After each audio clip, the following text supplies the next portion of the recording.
Vienas iš dalykų, ką reikia nuveikti Žemaitijos sostinėje Telšiuose, o taigi surasti visas meškas. Čia jau toteminis gyvūnas. Patrynę meškos nosį galima tikėtis noro išsipildymo.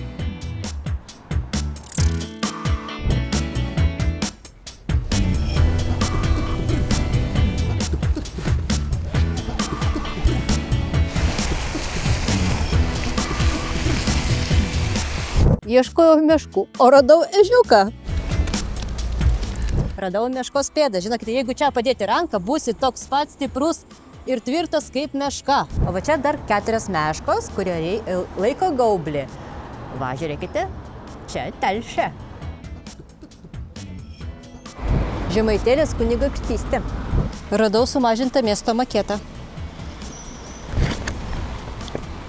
Užsukite ir Antano Paduviečio katedrą. Čia yra labai įdomios reljefinės durys, kur irgi yra atvaizduotos meškos.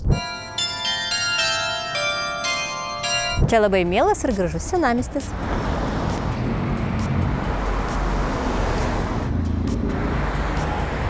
Rotušės šulinys su meškom.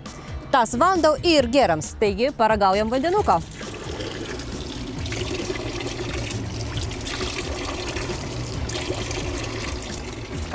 Ateik čia, radau žaidimą. Čia irgi meškos yra. Žiūrėk. Kamuoliukas ir reikia pataikyti. Į duobę. O, pataikiau. Vos nepraleidau šitą mažylę. Nu ką, prie didžiausios meškos noriu užbaigti. Ir pasakyti, kad verta čia apsilankyti, surasti 50 meškų. Jeigu jau buvote, parašykite, kiek suradote. Labai smagiai praleiskite laiką čia. Ir suaugusiai, ir vaikai. Laikinkit mane, sekit ir varom toliau su Latvija.